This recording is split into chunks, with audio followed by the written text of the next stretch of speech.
Bismillahirrahmanirrahim. Assalamualaikum warahmatullahi wabarakatuh.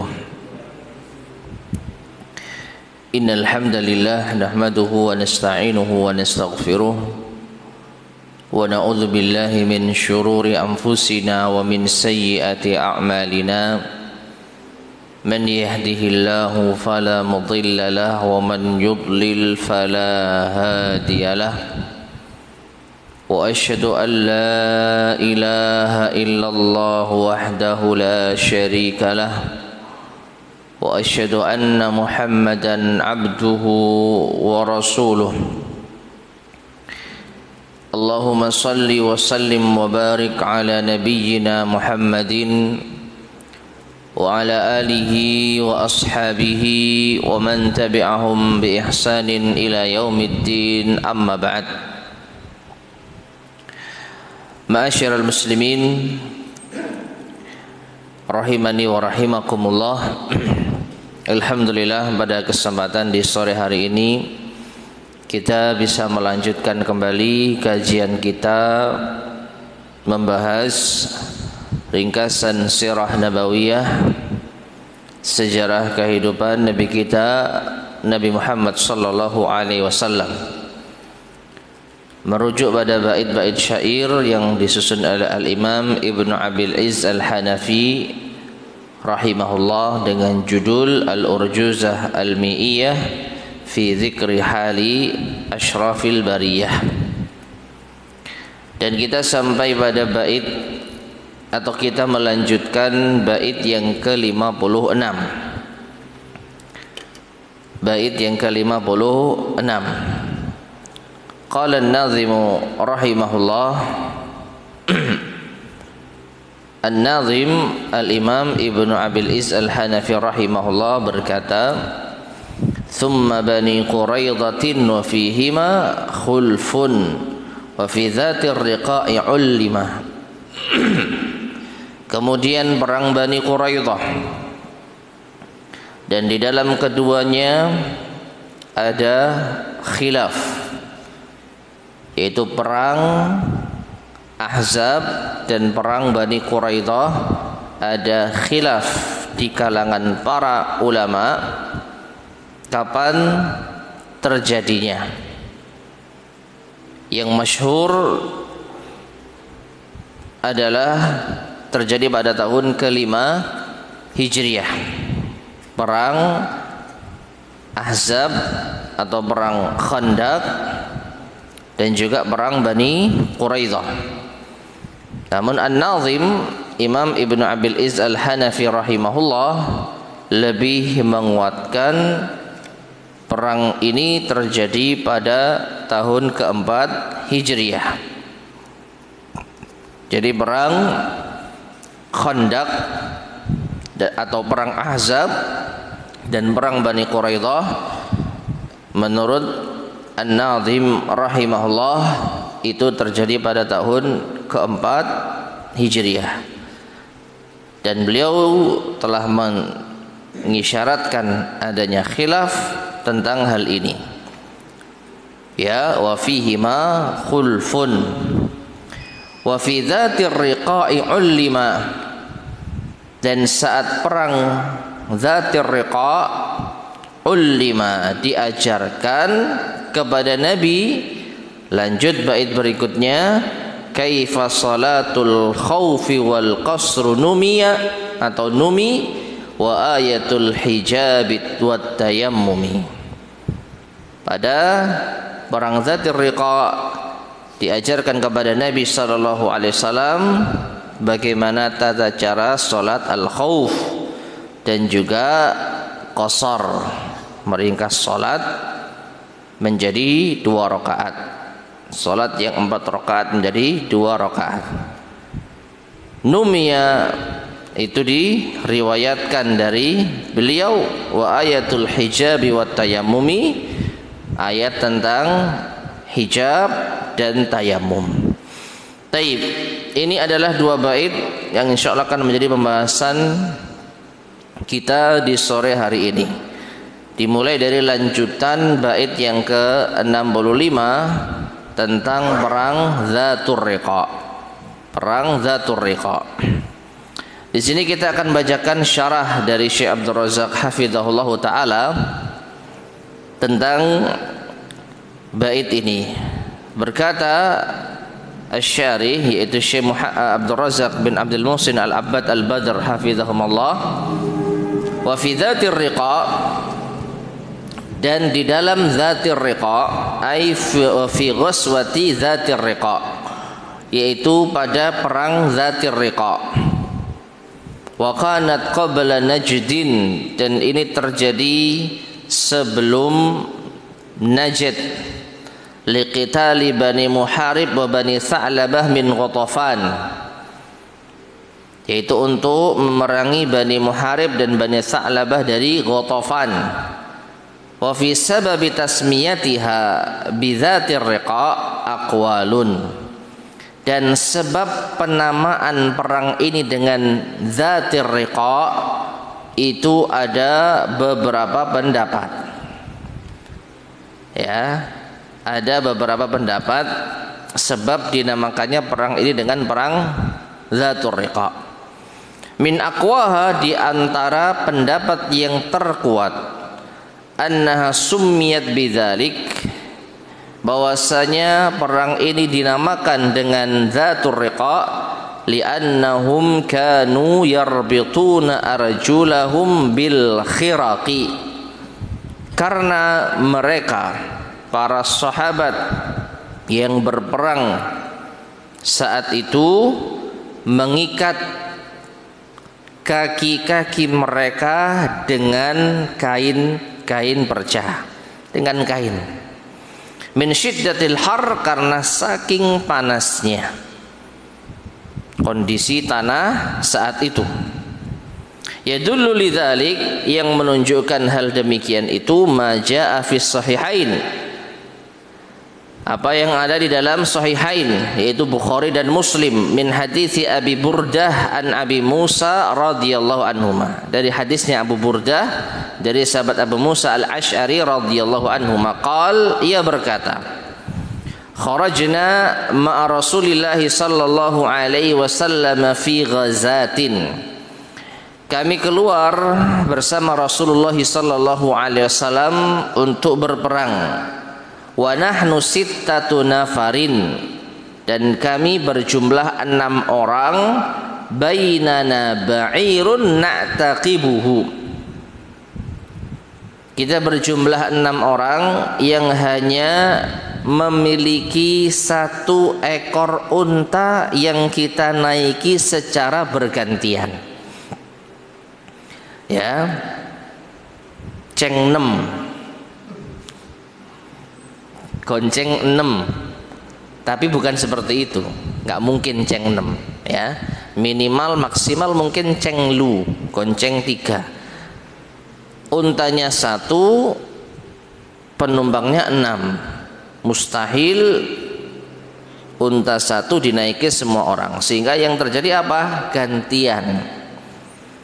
Jadi kami menaiki unta itu bergantian. Ya, ainarkabuhu uqbatan, kami naiki secara bergantian. Wa huwa an yarkaba hadza qalilan thumma yanzil fayarkabul akhar bin naubati hatta ya'ti ala sairihim. Ya, sebagian naik kemudian sebagian jalan, lalu sampai pada satu perjalanan tertentu, jarak tertentu, waktu tertentu, yang naik gantian turun jalan, yang di bawah gantian naik. Ya, mungkin ada 2 gelombang atau 3 gelombang tergantung kondisi unta. Fanaqibat aqdamuna, maka karena inilah menjadi yaitu luka kaki-kaki kami, atau menjadi tipislah kaki kami. Perjalanan jauh yang harusnya naik kendaraan dalam kondisi panas, ini ada yang jalan kaki. Karena tidak semua naik unta, dalam artian tidak seterusnya naik unta. Fanaqibat qadamaya wa saqatat azfari, kata Abu Musa Al-Asy'ari, maka kedua kakiku pun semakin tipis, ya, luka, dan kuku-kukuku pun terkelupas. fakunna nalifu ala arjulina al-khiraq, maka kami pun membungkus kaki-kaki kami dengan kain. Fasummiyat ghazwatu dzatir riqa, maka perang ini dinamakan dzatur riqa. Ya. Jadi perang yang ada buntelan kain yang dipakai untuk kaki. Lima kunna nu'assibu ala arjulina minal khiraq, karena kami membungkus kaki-kaki kami dengan kain. Qala Abu Burdah berkata, fa haddatsa Abu Musa bihadzal hadis, maka Abu Musa pun menceritakan hadis ini. Tsumma kariha dzalik, namun kemudian beliau membencinya. Maknanya beliau menyesal telah menyampaikan kisah ini. Qal Abu Burdah berkata, ka'annahu yakunu syai'an min amalihi afsyah, seakan-akan ini diantara amalan, ya, sesuatu dari amalan beliau yang beliau sebarkan. Jadi ma'asyar muslimin rahimani wa rahimakumullah, wallahu a'lam bishawab. Abu Musa al-Asy'ari menyesal telah menyampaikan kisah ini. Bisa jadi karena beliau tidak ingin mendapatkan belas kasihan, atau mungkin mendapatkan sanjungan. Masya Allah, hebat ya antum ini, perang dalam kondisi panas, lalu kalian sampai luka kakinya, tapi kalian tetap semangat, ya, nggak punya alas kaki, pakai kain. Masya Allah, luar biasa. Nah, mungkin ini yang dikhawatirkan sahabat Abu Musa, pujian oleh orang-orang karena kesungguhan mereka di dalam terus berperang dalam kondisi yang mengenaskan. Mungkin saja ini penyebab Abu Musa menyesal telah menyampaikan kisah-kisah ini. Nah, jadi Dzatur Riqa, perang dalam kondisi kaki-kaki para sahabat dibungkus kain. Kenapa? Karena luka. Kenapa luka? Karena mereka berada di musim panas, tanahnya sangat panas. Mungkin saja mereka tidak memiliki sepatu yang cukup menahan panas, sedangkan unta yang mereka kendarai tidak cukup untuk membawa seluruh mereka. Jadi mereka gantian naik unta. Nah, ketika mau menjalan kaki, inilah yang menyebabkan mereka terluka, kakinya terluka. Nah, kemudian kata Syekh Abdul Razak, waqtulifa fi waqti hadhil ghazwah, dan diperselisihkan waktu perang ini. Was sahihu kama qala Ibnu Al-Qayyim Ibnu Katsir annaha ba'dal Khandaq. Yang sahih sebagaimana yang dikatakan oleh Ibnu Al-Qayyim dan Ibnu Katsir bahwa perang ini adalah setelah perang Khandaq. Wa mimma yadullu lidzalik anna Ibnu Umar innama ajazahu radhiyallahu anhu fil qitali awwala ajazahu sallallahu alaihi wasallam fil qital awwala ma ajazahu yaumal Khandaq. Yang menunjukkan hal ini bahwasanya Ibnu Umar diperbolehkan pertama kali oleh Rasulullah sallallahu alaihi wasallam untuk berperang pada saat perang Khandaq. Wa thabata anhu fi sahihain, dan juga telah tetap dari beliau sallallahu alaihi wasallam di sahihain Bukhari Muslim annahu qal, bahwasanya Ibnu Umar, dia telah tetap dari Ibnu Umar dalam sahihain bahwasanya beliau berkata, "Ghazawtu ma'a Rasulillah sallallahu alaihi wasallam qibala Najdin fa dzakara salatal khauf."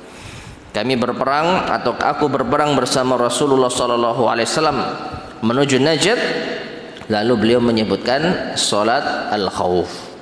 Wallahu a'lam bishawab, ya. Jadi ada perbedaan pendapat, dan ini turunan dari perbedaan pendapat terjadinya perang Khandaq. Menurut An-Nazim Imam Ibnu Abil Is Al-Hanafi, perang Khandaq, perang Bani Quraidah terjadi pada tahun 4 Hijriah. Begitu pula perang Dzatur Riqa. Sedangkan yang sahih, yang masyhur, perang Khandaq dan perang Bani Quraidah terjadi pada tahun ke-5 Hijriah, dan setelah itulah terjadi perang Dzatur Riqa. Wallahu a'lam bissawab. Taib. Kemudian di perang Dzatur Riqa ini ulima, diajarkanlah an-nabi sallallahu alaihi wasallam, itu kepada Nabi sallallahu alaihi wasallam, kaifa salat, mana tata cara salat khauf. Al khauf artinya takut. Jadi salat al khauf artinya salat dalam kondisi takut. Ya, jadi salat yang berbeda dengan salat sebagaimana kana fi hadhil ghazwah, yaitu Nabi sallallahu alaihi wasallam diajarkan bagaimana tata cara salat khauf ini saat perang ini. Perang apa? Dzatur Riqa. Ya. Jadi salat khauf di antara syariat yang memudahkan kaum muslimin untuk tetap salat meskipun dalam kondisi mencekam. Tidak ada alasan untuk tidak salat. Ya, dan salat khauf ini dikerjakan secara berjamaah meskipun dengan sedikit perbedaan, yaitu tata caranya. Nah, di antara para ulama mengambil hikmah dari salat khauf ini, atau mengambil sisi pendalilan dari salat khauf ini tentang wajibnya salat berjamaah. Kok bisa? Karena dalam kondisi perang, dalam kondisi mencekam dan ketakutan, Allah Subhanahu wa taala tetap mensyariatkan salat berjamaah meskipun ada sedikit gerakan yang berbeda, yaitu gantian rukuk dan sujudnya. Ya, jadi baris yang depan bersama imam itu ikut rukuk dan sujud bersama imam.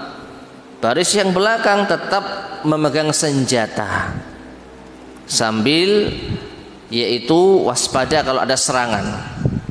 Nah, begitu jamaah yang ada di baris depan berdiri, maka gantian baris yang belakang rukuk dan sujud dan seterusnya.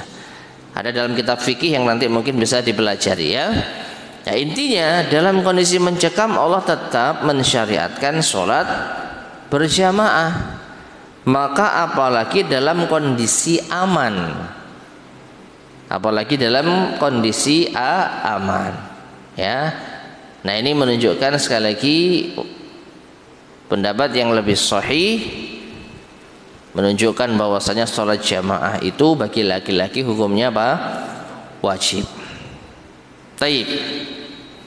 Wal qasru, demikian pula di perang ini diajari, yaitu diajarkan kepada Nabi sallallahu alaihi wasallam salat qasar, ai qasrus salatir rubaiyah, itu mengqasar salat yang 4 rakaat. Jadi berapa? Jadi 2 rakaat. Salat zuhur, salat asar, salat isya yang 4 rakaat itu diqasar menjadi 2 rakaat. Dan syarat bolehnya qasar itu 1, apa? Dalam kondisi safar. Beda dengan jamak. Kalau jamak itu ada beberapa kondisi yang diperbolehkan untuk menjamak sholat. Di antaranya dalam kondisi hujan deras, dalam kondisi safar, ya, dalam kondisi sakit, dan dalam kondisi sekali-kali. Itu boleh kalau ada hajat keperluan kita menjamak sholat, boleh meskipun kita tidak sedang safar. Adapun qasar, maka satu-satunya syarat diperbolehkannya safar, ya.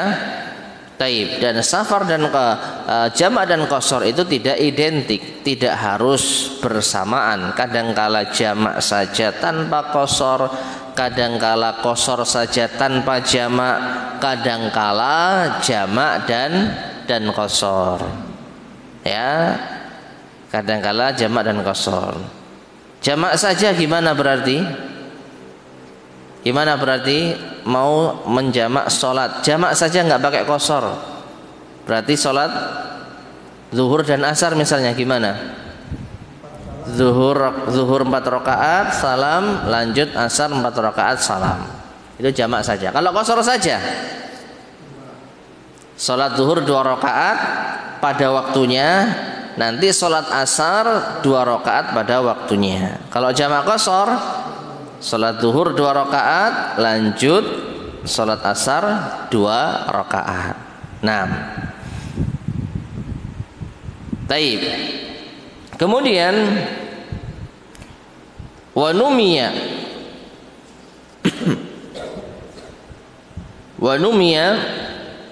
yaitu ay raf'u atau rufi'a wa nuqila anhu salawatullahi wassalamu alaihi wasallam fi hawaditsis sanati rabi'ah, dan dinukil dari Nabi sallallahu alaihi wasallam kejadian-kejadian di tahun keempat Hijriah.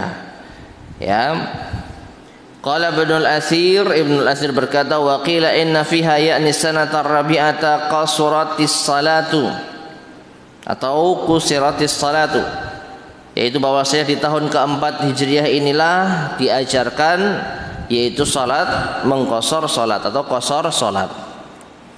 6. Wa nuzulu ayatil hijab, dan turunnya ayat hijab. Kalau Ibnu Katsir dan fil Fusul, Ibnu Katsir berkata di dalam kitabnya Al-Fusul fi Sirati Rasul, wala khilafa annahu nazala sabihata dukhulihi sallallahu alaihi wasallam bi Zainab binti Jahash, dan tidak ada khilaf diturunkannya kewajiban berhijab bagi wanita adalah di pagi hari tatkala Rasulullah sallallahu alaihi wasallam telah menggauli Zainab binti Jahash. Zainab binti Jahash. Dan pada bait yang ke-64 ya sudah kita terangkan ya bahwasanya Zainab binti Jahash itu dinikahi oleh Rasulullah sallallahu alaihi wasallam pada tahun keempat Hijriah. Pada tahun keempat Hijriah. Taib. Wa sababu nuzuliha, dan sebab diturunkannya ayat wajib berhijab, daya'u 'abdi Aisyah radhiyallahu anha, yaitu saat hilangnya kalung Aisyah radhiyallahu anha fi ba'dil ghazawat, di sebagian peperangan. Qila, dikatakan fi sanatir rabi'ah kama huwa ikhtiyarun nazim. Ada yang mengatakan ini pada tahun keempat Hijriah, sebagaimana pendapat yang dipilih oleh nazim, yaitu Imam Ibnu Abil Is rahimahullah. Waqila, dan ada yang mengatakan ba'da dzalik fi itsri ghazwati Banil Mustalik, yaitu turunnya ayat hijab setelah terjadinya hal tersebut, yaitu pada saat perang Banil Mustalik, perang Bani Al-Mustalik. Baik, ma'asyiral muslimin rahimani wa rahimakumullah, perang Bani Al-Mustalik insyaallah ada pembahasan tersendiri, disebutkan oleh An-Nazim pada bait yang ke-68 ya. Jadi kisah hilangnya kalung Aisyah, kemudian Aisyah mencari kalung tersebut, kemudian ternyata beliau ketinggalan rombongan, kemudian beliau ditemukan oleh seorang sahabat, lalu terjadilah apa? Tuduhan, yaitu isu Aisyah telah berzina waliyadzubillah. Ya, gosip yang sangat jahat, yaitu terjadi pada perang Bani Al-Mustalik, yang di situ diisyaratkan kalau Aisyah radhiyallahu taala anha itu memakai hijab, dan hijabnya para sahabiyat dalam hal ini para ummahatul mukminin itu tertutup semua.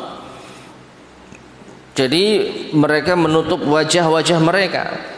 Maka itu disebutkan dalam kisah Aisyah ketinggalan rombongan, seorang sahabat yang menjumpai Aisyah itu tidak mengenal Aisyah atau mengenal Aisyah radhiyallahu taala anha, karena saat itu belum diwajibkan untuk berhijab. Jadi faham ini adalah istrinya Nabi SAW. Nah, setelah itu baru diturunkanlah ayat hijab. Nah, taib. Kemudian buat tayammumi, yaitu wa nuzulu ayatit tayammum kana fi hadhihi sanati aidan, yaitu diwajibkannya atau disyariatkannya tayammum itu juga terjadi pada tahun ini. Tahun keberapa? Ke tahun keempat Hijriah. Taib. Jadi kesimpulannya ma'asyar muslimin rahimani wa rahimakumullah,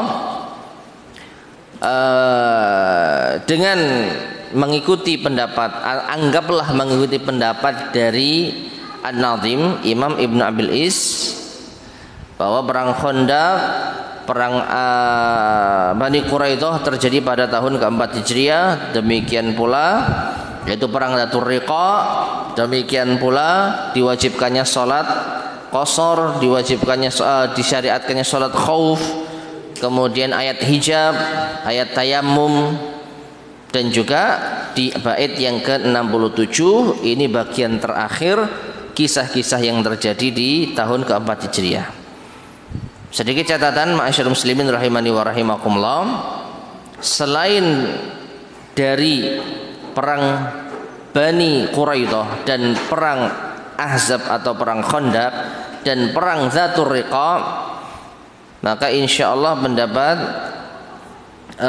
yang sahih semuanya terjadi pada tahun keempat Hijriah.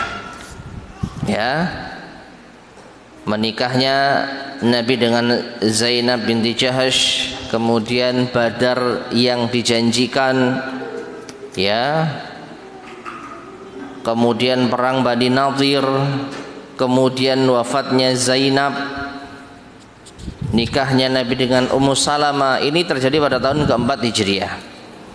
Ya, adapun perang Khandaq yang dikenal juga dengan perang Ahzab, lalu perang Bani Quraidah, lalu perang Dzatur Riqa, maka yang sahih ini ada di tahun 5 Hijriah, terjadi pada tahun ke-5 Hijriah. Dan ini hal yang biasa, para ulama ahli sejarah berbeda pendapat. Ya, karena dahulu belum ada tanggalan resmi, belum ada alat elektronik untuk mencatat waktu, sehingga mereka hanya berdasarkan cerita, riwayat dan riwayat. Wallahu a'lam bishawab. Taib. Dan yang terakhir di bait yang ke-67, qila, dikatakan warajmuhul yahudiyaini, dan juga yang terjadi pada tahun keempat Hijriah, Nabi sallallahu alaihi wasallam merajam 2 orang Yahudi. Wa maulidus sibtir ridha al-Husaini, dan di tahun 4 Hijriah pula lahirnya cucu Nabi yang diridhai, Al-Husain, cucu kesayangan Nabi sallallahu alaihi wasallam.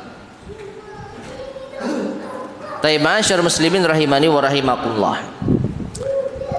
yaitu ada kisah atau hal yang disampaikan oleh An-Nazim di sini tentang rajamnya Nabi sallallahu alaihi wasallam, atau Nabi sallallahu alaihi wasallam merajam 2 orang Yahudi. Ya. Jadi Nabi sallallahu alaihi wasallam pernah merajam 2 orang Yahudi. Bagaimana kisahnya? Kita baca penjelasan dari Syekh Abdul Razak hafizahumullahu taala. Ay mimma qilla annahu min hawaditsis sanati rabi'ah. Dan di antara yang dikatakan, diriwayatkan dari kejadian-kejadian yang terjadi pada tahun keempat Hijriah, rajmuhu sallallahu alaihi wasallam al-yahudiyaini, yaitu Nabi SAW merajam 2 orang Yahudi. 2 orang Yahudi itu maksudnya mereka laki-laki dan wanita yang berzina. Qala Ibnul Athir, Imam Ibnul Athir berkata, wa fiha rajmu atau wa fiha rajama Rasulullah sallallahu alaihi wasallam al-yahudiyya wal yahudiyyata wal qissatu ma'rufah. Dan di tahun 4 Hijriah ini pernah terjadi Rasulullah sallallahu alaihi wasallam merajam laki-laki Yahudi dan wanita Yahudi, dan kisah ini kisah yang ma'ruf. Ya, oleh ahli sejarah kisah ini di antara kisah yang ma'ruf, yang dikenal. Waqad rawaha al-Bukhari wa Muslimun, karena hadis ini diriwayatkan oleh Bukhari dan Muslim. Min hadis Abdullah bin Umar radhiyallahu anhuma, dari hadisnya Abdullah bin Umar radhiyallahu anhuma, anna Rasulullah sallallahu alaihi wasallam utiya bi yahudiyyin wa yahudiyatin qad zanaya, bahwa Nabi sallallahu alaihi wasallam didatangkan kepada beliau seorang Yahudi laki-laki dan seorang Yahudi wanita yang mereka berdua telah berzina. Ya, fantalaqa Rasulullah sallallahu alaihi wasallam hatta jaa Yahud. Maka Rasulullah sallallahu alaihi wasallam pun yaitu bergegas hingga datang kepada beliau seorang Yahudi. Nabi ingin mengambil keputusan, tapi sampai menunggu orang Yahudi yang datang. Faqal, maka Rasulullah sallallahu alaihi wasallam bersabda, ma tajiduna fit Taurati ala man zana, apa yang kalian jumpai di dalam kitab Taurat hukuman bagi orang yang berzina. Perhatikan, ma'asyar muslimin rahimani wa rahimakumullah,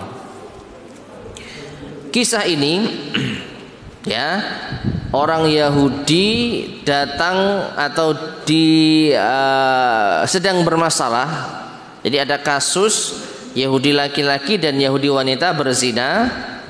Lalu Nabi Shallallahu Alaihi Wasallam akan mengambil keputusan hukum bagi mereka berdua. Nah, kalau kita cermati lebih jeli, hal ini sangat mungkin terjadi pada tahun keempat Hijriah. Hal ini sangat mungkin terjadi pada tahun keempat Hijriah. Karena apa? Karena Nabi SAW masih menjumpai masa-masa berinteraksi dengan orang Yahudi dalam keadaan aman. Sedangkan perang Khandaq, perang Ahzab, ini dalam kondisi orang-orang Yahudi yang tersisa di kota Madinah, yaitu Yahudi Bani Quraidah, mereka sudah membatalkan perjanjian mereka dengan Rasulullah SAW. Mereka telah melanggar perjanjian dengan Rasulullah SAW yang kita kenal dengan Piagam Madinah, perjanjian antara Rasulullah SAW dengan orang-orang Yahudi. Ya, dulunya di situ ada Yahudi Bani Qainuqa, ada Yahudi Bani Nazir, dan terakhir Yahudi Bani Quraidah. Bani Qainuqa sudah diusir setelah perang Badar. Bani Nadir sudah diusir, yaitu setelah perang Uhud ataupun setahun setelah perang Uhud. Tersisa Bani Quraidah. Kalau sekiranya Bani Quraidah, perang Bani Quraidah yang jatuh setelah perang Khandaq terjadi pada tahun 4 Hijriah, maka wallahu a'lam bishawab, hal ini agak cukup riskan. Kenapa? Karena terjadinya hukuman Nabi terhadap pezina ini telah disepakati atau telah diriwayatkan secara masyhur pada tahun keempat Hijriah. Jadi cukup mepet kalau ini dianggap terjadi pada tahun keempat Hijriah, dalam artian perang Khandaq dan perang Bani Quraidah. Ini menunjukkan wallahu alam bisawab, perang Khandaq dan Bani Quraidah yang sahih itu tahun ke-5 Hijriah. Jadi jauh sebelum Nabi memutuskan perkara perzinahannya orang Yahudi ini. Karena setelah perang Khandaq dan perang Bani Quraidah, maka orang-orang Yahudi sudah terusir, bukan terusir bahkan ya, yang tersisa telah dibasmi oleh Rasul SAW. Tersisa orang-orang yang anak-anak masih balik dan wanita-wanita yang mereka akan ditawan. Adapun yang laki-laki yang sudah balik dibunuh. Jadi Yahudi sudah bersih dari kota Madinah. Otomatis tidak mungkin hal ini terjadi. Tidak mungkin ada pengaduan hukum bagi warga Yahudi. Dan Nabi SAW memang seorang pemimpin di kota Madinah. Jadi kalau ada kasus-kasus dengan orang-orang Yahudi, Nabi ikut apa? Mengambil keputusan hukum. Taib. Jadi ada seorang laki-laki Yahudi dan seorang wanita Yahudi, mereka berdua berzina. Maka Nabi SAW bertanya kepada pemuka agama mereka, "Ma tajiduna fit Taurati ala man zana?" Apa yang kalian jumpai di dalam kitab Taurat hukuman bagi pezina? Jadi Nabi memakai hukuman yang tertera di dalam apa? Kitab Taurat, kitab mereka sendiri. Qalu, mereka mengatakan, nusawwidu wujuhahuma wa nuhammiluhuma wa nukhalifu baina wujuhihima wa yutafu bihima. Ya, hukumannya kayaknya hukuman yang ringan, yaitu kami hitamkan wajah kedua pezina itu. Dihitamkan itu mungkin dicoret-coret wajahnya sampai hitam. Lalu kami bawa mereka,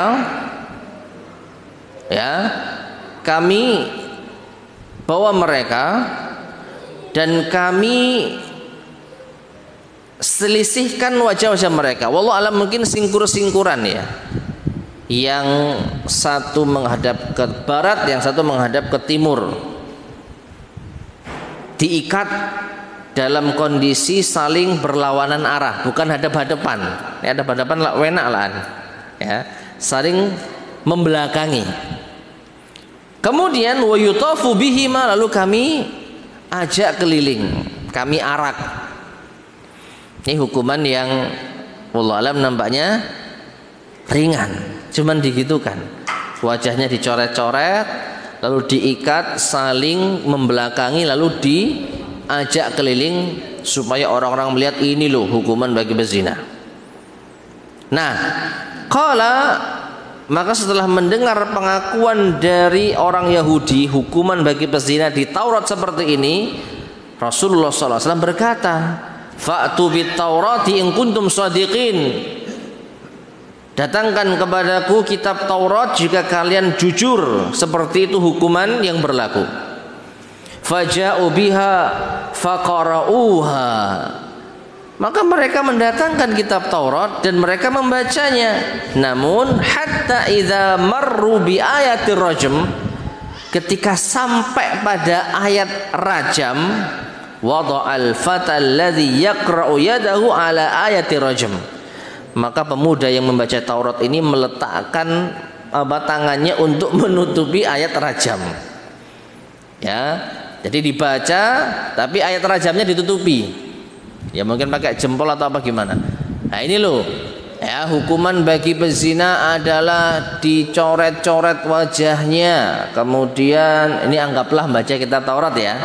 Dicoret-coret wajahnya, kemudian dibawa, kemudian diikat dengan saling membelakangi, kemudian dibawa keliling agar dilihat orang. Tapi ayat rajamnya ditutupi pakai tangannya. Nah ini kata dalam hadis tersebut disebutkan seperti itu. 6. Wa qara'a ma baina yadayha, jadi dibaca loncatannya. Jadi hanya dibaca bagian sebelum dan setelahnya. Wa ma wara'aha, jadi benar-benar dilewati ayat rajam itu. Faqala lahu Abdullah bin Salam, maka Abdullah bin Salam berkata, siapa Abdullah bin Salam? Seorang mantan pemuka Yahudi yang masuk Islam. Kalau nggak salah pernah saya sampaikan kisah masuk Islamnya beliau ya. Jadi beliau seorang tokoh terkemuka yang diakui, dimuliakan, dihormati, benar-benar dianggap tokoh. Namun setelah masuk Islam, Abdullah bin Salam mencoba mengungkapkan hakikat orang Yahudi di hadapan Rasulullah SAW. Beliau mengatakan, ya Rasulullah, orang Yahudi itu para pendusta, mereka orang yang pelin-pelan dalam bersikap. Bagaimana itu? Ya, mereka coba tanyakan kepada mereka ya Rasulullah. Panggil mereka, tanya kepada mereka bagaimana pendapat mereka tentang Abdullah bin Salam. Nanti saya sembunyi di balik pintu. Engkau akan mendapati jawaban mereka yang berbeda setelah mereka tahu bahwasanya aku telah masuk Islam. Maka dipanggillah orang-orang Yahudi oleh Rasulullah SAW dalam keadaan Abdullah bin Salam sembunyi di balik pintu. Lalu Rasulullah SAW bertanya kepada orang-orang Yahudi, ya masyarul Yahud, bagaimana penilaian kalian terhadap Abdullah bin Salam? Mereka berkata, huwa khairuna wa ibnu khairina wa ahsanuna wa ibnu ahsanina atau kama qalu. Abdullah bin Salam adalah orang terbaik kita dan anak dari orang terbaik kita. Beliau adalah orang yang mulia dari kalangan kita dan anak dari orang yang paling mulia dari kalangan kita. Ya. Nah, baru saja mereka berkata demikian, Abdullah bin Salam keluar dari pintu tersebut lalu menyampaikan kepada orang-orang Yahudi bahwa beliau telah bersyahadat masuk Islam. Maka seketika mereka meralat ucapan mereka, oh Abdullah bin Salam orang yang paling buruk di antara kita dan anak yang paling buruk dari orang kita. Jadi berubah 180 derajat. Nah, Abdullah bin Salam tahu kelakuan orang Yahudi seperti ini, tapi dia tetap masuk Islam. Nah, ketika ada pemuda Yahudi yang membaca Taurat tentang hukuman bagi pezina, lah kok ternyata ayat rajam dilewati. Abdullah bin Salam tahu Al-Taurat, maka Abdullah bin Salam berkata, ya, murhu falyarfa yadahu. Ya Rasulullah, perintahkan pemuda ini untuk mengangkat tangannya. Ya, jangan ditutupi itu. Farafa'aha, maka tangannya pun diangkat. Fa idza tahtaha ayatul rajm, ternyata apa yang ditutupi oleh tangannya tadi adalah ayat rajam. Fa amara bihima Rasulullah sallallahu alaihi wasallam. Maka Rasulullah sallallahu alaihi wasallam pun memerintahkan mereka berdua, Yahudi laki-laki dan Yahudi wanita ini untuk apa? Dirajam. Nah, ini menunjukkan hukuman rajam itu sebenarnya bukan hanya di dalam Islam. Ya, hukuman rajam ini sudah ada sejak zaman ahli kitab. Jadi kalau orang-orang menilai Islam itu kejam dengan hukuman rajamnya, maka hendaknya mereka juga menggugat yaitu kitab Taurat yang ada pada Yahudi, kecuali mereka telah merubahnya, dan itu bukan hal yang aneh. Orang-orang ahli kitab dikenal dengan merubah-rubah isi Alkitab sesuai dengan hawa nafsu mereka, ya. Wong ini saja belum sempat dirubah, ditutupi pakai tangan, ya. Berani sekali mereka di hadapan Rasulullah. Ada saja caranya, ya. Namun Allah Subhanahu Wa Taala berkehendak dengan Abdullah bin Salam mengetahui Alkitab, suruh angkat tangannya supaya apa? Ayat rajam itu benar-benar apa? Dibaca. Adapun sekarang wallahu a'lam bishawab, bisa jadi ayat rajam telah dihapus oleh tangan-tangan mereka. Nah, jadi ini diantara bijaknya Rasulullah Sallallahu Alaihi Wasallam. Beliau tahu bahwasanya mereka Yahudi, mereka ahli kitab. Jadi ketika mereka melakukan suatu dosa, ya dilihat di kitabmu apa hukumannya. Kitab yang ada pada dirimu, kitab yang diakui bersama. Dan ternyata rajam, ya sudah amalkan.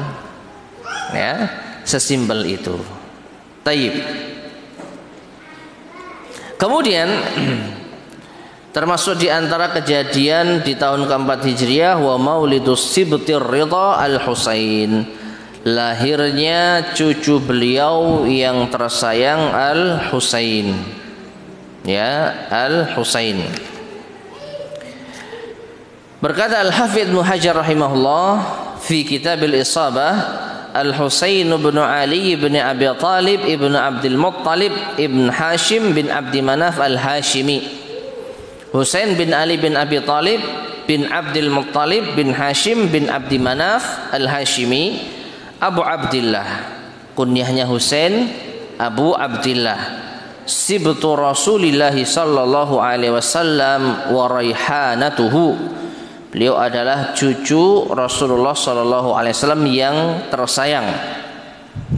Qala Zubair wa ghairuh, Zubair bin Awam dan selainnya berkata, wulida fi Sya'ban sanata arba. Beliau dilahirkan pada bulan Sya'ban tahun keempat Hijriah. Waqil sanata sit, ada yang mengatakan tahun ke-6. Waqil sanata sab', ada yang mengatakan tahun ke-7. Wal aqrabu annahu fi sanatir rabi'ah wa bihi jazama an-Nazim rahimahullah. Dan pendapat yang paling dekat pada kebenaran, beliau lahir pada tahun ke-4 Hijriah. Dan ini yang ditetapkan oleh An-Nazim Imam Ibnu Abdul Aziz Al-Hanafi rahimahullahu taala. Baik, ya, yang lahir siapa ini? Al-Husain. Ya, Al-Husain. Zahirnya Al-Husain ini lebih tua daripada Al-Hasan. Yang mungkin pernah atau sering kita dengar Hasan dan Husain ini kembar. Maka ini kurang tepat. Husain lahir terlebih dahulu pada tahun keempat Hijriah, lalu lahir setelahnya Al-Hasan. Ya, taib. Nah, inilah ma'asyar muslimin rahimani wa rahimakumullah, kejadian-kejadian yang terjadi pada tahun keempat Hijriah. Namun sekali lagi catatan yang perlu kita sampaikan, kecuali 3 perang. Perang Ahzab atau perang Khandaq, perang Bani Quraidah, dan perang Dzatur Riqa, insyaallah yang lebih sahih 3 perang ini pada tahun ke-5 Hijriah. Sisanya insyaallah benar sebagaimana yang disebutkan oleh Al-Nazim Ibnu Abil Is Al-Hanafi rahimahullah. Nah, sekarang kita masuk pada bait yang ke-68. Ya, al-ahdatsu minas sanatil khamisati hatta nihayati tsaminati minal hijrah. Beberapa peristiwa yang terjadi dari tahun ke-5 hingga akhir tahun ke-8. Ma'asyar muslimin rahimani wa rahimakumullah. Kalau kita perhatikan ya, dari hitungan bait, jadi bait pertama sampai bait ke-67. Bait pertama sampai bait ke-67 setidaknya menceritakan kurang lebih berapa tahun? 18 tahun sirah nabawiyah, sejarah kehidupan Nabi sallallahu alaihi wasallam. Ya, karena Nabi sallallahu alaihi wasallam 13 tahun di Mekah.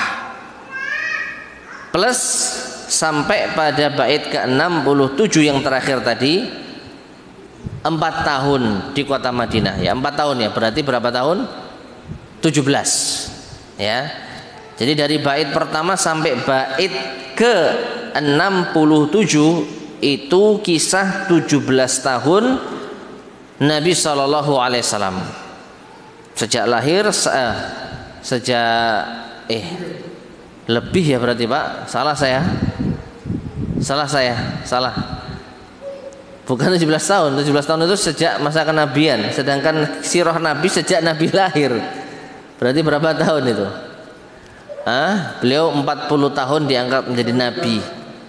40 tambah 17 Pak, 57. Ya. Jadi mulai bait pertama sampai bait ke-67 itu menceritakan kurang lebih 57 tahun kehidupan Nabi sallallahu alaihi wasallam. Nah, bait ke-68 sampai 100, karena jumlah baitnya itu cuma 100. Bait ke-68 sampai 100 itu mengkisahkan tahun ke-5 Hijriah sampai wafatnya Nabi SAW pada tahun ke-10 Hijriah. Berarti berapa bait? Iya, ada yang mengatakan tahun ke-11. Tapi gampangnya biar genap itu ya, 10 tahun. Karena Nabi diangkat menjadi Nabi di Mekah 13 tahun, di Madinah 10 tahun. Kan Nabi menjadi seorang Rasul selama 23 tahun, 13 tahun di Mekah, 10 tahun di Madinah, ya. Nah, ada yang mengatakan tahun 11, ya masuk tahun ke-11, tapi genapnya 10 tahun. Taib. Berarti ada berapa bait ini? 68 sampai 122, ya. 32. Jadi 32 bait terakhir ini membahas 5 tahun kehidupan Nabi sallallahu alaihi wasallam. Sejak tahun 5 Hijriah sampai wafatnya beliau sallallahu alaihi wasallam. Nah, kita mulai bait yang ke-68. Wa kana fil khamisati isma' wa thiqi al-ifku fi ghazwi Banil Mustaliqi. Dan pada tahun ke-5 dengar dan percayalah, tersiarlah berita bohong hadithul ifk saat perang Bani Al-Mustaliq. Saat perang Bani Al-Mustaliq. Taib masyarakat muslimin rahimani wa rahimakumullah. Perang Bani Al-Mustaliq. Di situ ada berbagai kisah-kisah yang syarat akan pelajaran berharga. Di antaranya yang paling masyhur adalah hadithul ifk.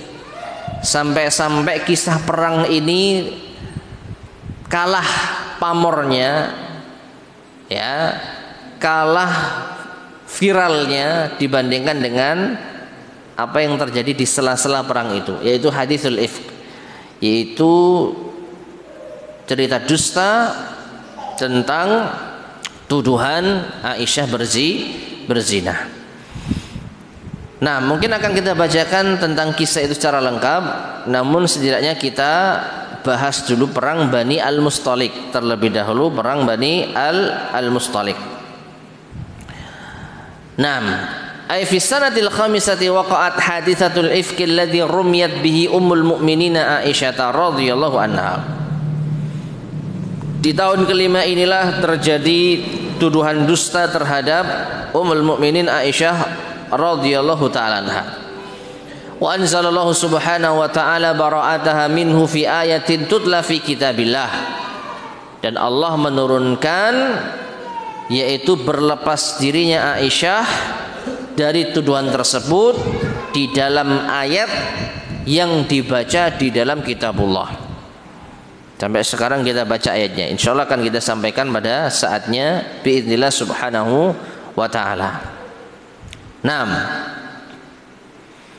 Dan perang Bani Mustaliq sendiri disebutkan di sini wa kana ghazwuhum fi sanatil khamisati minal hijrah kama dzakara an-nazimu rahimahullah. Perang ini terjadi pada tahun ke-5 Hijriah setelah Nabi hijrah, ya, sebagaimana yang disebutkan oleh An-Nazim Ibnu Abil Iz rahimahullah.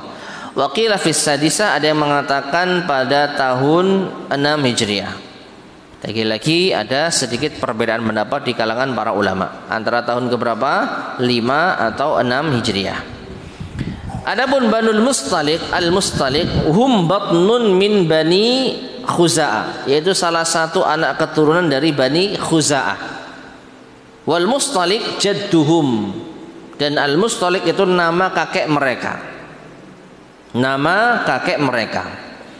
Wa tusamma ghazwatul Muraisi, dan perang ini juga dinamakan perang Al-Muraisi nisbatan ila ma'in lahum fi tilkal mantiqati yuqalu lahu Al-Muraisi, dinisbatkan kepada mata air yang mereka miliki di daerah tersebut yang dinamakan Al-Muraisi. Dan nama-nama perang itu ya kalau nggak diambil dari kisah yang terjadi, terkadang diambil dari nama yang populer di daerah tersebut, seperti Badar, nama mata air. Lalu perang Bani Al-Muraisi, ya, atau Bani Al-Mustalik. Al-Muraisi itu juga disebutkan nama apa? Mata air. Perang Uhud karena terjadi di daerah Uhud. Adapun kejadian perang Khandaq karena di situ Nabi SAW menggali parit. Kemudian ada lagi perang Dzatur Riqa yang tadi kita baca, karena para sahabat membungkus kain mereka dengan kain. Ada lagi perang Sawiq, Ghazwatus Sawiq, karena orang-orang Quraisy membuang as-sawiq, yaitu adonan-adonan roti mereka di perjalanan ketika dikejar kaum muslimin agar kendaraan mereka lebih cepat. Ya, jadi nama-nama perang itu diambil ada kalanya dari kejadian, ada kalanya diambil dari tempat atau ikon yang ada di tempat itu. Ya, ikonnya apa? Nah, Al-Muraisi nama mata air yang terkenal di daerah tersebut. Adapun nama orang yang diperangi, pihak yang diperangi itu adalah Bani Al-Mustalik. 6. Waqad laqiyahum alaihi salatu wassalam ala hadzal ma. Dan Nabi SAW menjumpai mereka di mata air tersebut. Wa huwa mawdi'un min nahiyati Qudaidin ila jihati sahil. Ya, tempatnya di daerah Qudaid menuju as-sahil. Wa hazamahumullahu ta'ala, dan Allah membinasakan mereka. Faqutila minhum man qutil wa saba salawatullahi wassalamu alaihi an-nisa wadh-dhurriyyah wan na'am wa asyah. Dan di saat itu Nabi SAW banyak mendapatkan tawanan-tawanan perang dari kalangan wanita, anak-anak, dan juga hewan-hewan ternak, dan juga apa? Kambing. Taib ma'asyar muslimin rahimani wa rahimakumullah. Tentang perang Al-Muraisi atau Bani Al-Mustalik,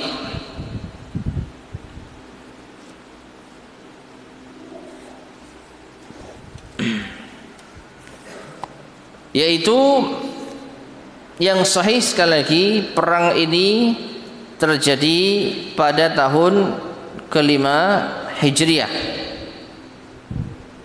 Perang ini terjadi pada tahun ke-5 Hijriah, setelah terjadinya perang Ahzab dan juga perang Bani Quraidah.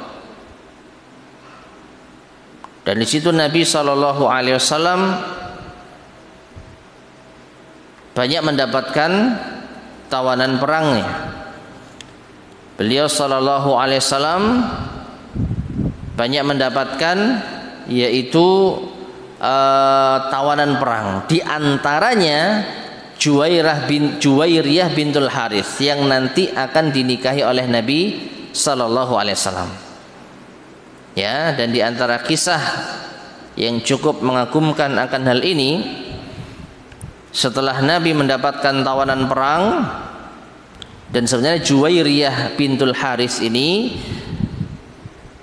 adalah bagian yang diberikan kepada sahabat Thabit bin Qais bin Syammas. Jadi para sahabat yang ikut perang ini mendapatkan bagian harta rampasan perang, di antaranya tawanan yang akan menjadi budak mereka. Dan sekali lagi, Islam hanya meneruskan aturan yang telah ditetapkan oleh apa istilahnya ya, zaman di masa itu. Ya, kalau kita perhatikan justru Islam itu sangat menganjurkan membebaskan budak. Tapi perbudakan sudah ada sejak sebelum Islam. Maka Islam hanya meneruskan aturan internasional yang berlaku saat itu. Ya, kalau ada pihak yang kalah dari peperangan, maka anak-anak dan wanita mereka ditawan jadi budak. Siapapun mereka. Sekalipun umat Islam kalau kalah, maka mereka harus siap menjadi budaknya orang-orang kafir. Demikian pula orang-orang kafir dan musyrik, ketika mereka kalah, maka anak dan istri mereka menjadi budak. Dan ini sudah diatur dalam aturan di zaman tersebut. Nah, salah seorang budak wanita tawanan yang bagian ini diberikan kepada Hasan atau Thabit bin Qais bin Syammas. Maka Nabi SAW ingin untuk menebusnya. Lalu setelah itu beliau menikahinya. Fasarat ummul mu'minin, sehingga Juwairiyah bintul Harith, yaitu salah seorang wanita dari Banil Mustaliq yang awalnya musyrik, ditawan kemudian ditebus oleh Nabi SAW lalu dinikahi menjadi seorang wanita muslimah, sehingga Juwairiyah pun sekarang termasuk di antara ummahatul mukminin, ibunda dari orang-orang yang beriman. Wa ataqal muslimuna bisababi dzalik mi'ata baitin min Banil Mustaliq qad aslamu. Dan ini yang luar biasa jamaah. Ini yang luar biasa. Dengan sebab pernikahan Nabi dengan Juwairiyah, maka kaum muslimin membebaskan tawanan mereka yang berjumlah ratusan. Ya. Yang telah masuk Islam. Jadi mereka merasa ketika Juwairiyah sudah menjadi istri Nabi, otomatis kerabat-kerabatnya Juwairiyah ini termasuk kerabat dari keluarga Nabi. Maka para sahabat berpikir, apa ya pantas saya menawan kerabatnya Nabi SAW. Maka dibebaskanlah ratusan budak tawanan karena pernikahan Nabi dengan Juwairiyah. Ini menunjukkan Nabi SAW menikah tidak semata-mata ya karena urusan hawa nafsu. Ya, di samping Nabi SAW memang diperbolehkan oleh Allah SWT, tapi ada hikmah yang lain yang terkadang ini tersembunyi, yang tidak diketahui oleh sebagian orang, bahkan kebanyakan orang. Ya, dengan pernikahan ini maka para sahabat membebaskan banyak budak-budak tawanan perang karena menghormati kedudukan Juwairiyah sebagai istri Nabi SAW. Tayyib. Wallahu a'lam bishawab. Ma'asyiral muslimin rahimani wa rahimakumullah. Insyaallah akan kita lanjutkan pada kesempatan berikutnya apa yang tertunda dari hadisul ifk, ya. Masih membahas bait ke-68 Hijriah. Hadisul ifk ini kisah yang cukup apa istilahnya bisa dikatakan ya drama, ya, karena di situ Aisyah radhiyallahu anha benar-benar mendapatkan ujian yang sangat berat, bukan dari segi fisik tapi dari segi mental. Bagaimana tidak, ya, beliau dituduh berzina, bahkan sebagian kaum muslimin yang mereka terpengaruh oleh orang-orang munafikin. Ya, ini kesedihan yang luar biasa, ujian berat bagi Aisyah secara khusus dan keluarga Abu Bakar secara umum. Insyaallah akan kita sampaikan pada kesempatan berikutnya biidznillah subhanahu wa ta'ala. Wallahu ta'ala alam bissawab. Baik, ma'asyiral muslimin rahimani wa rahimakumullah. Kita akhiri kajian kita di sore hari ini. Kurang lebihnya saya mohon maaf. Semoga bermanfaat. Subhanakallahumma bihamdika asyhadu an la ilaha illa anta astaghfiruka wa atubu ilaik. Walhamdulillahirabbil alamin. Assalamualaikum warahmatullahi wabarakatuh.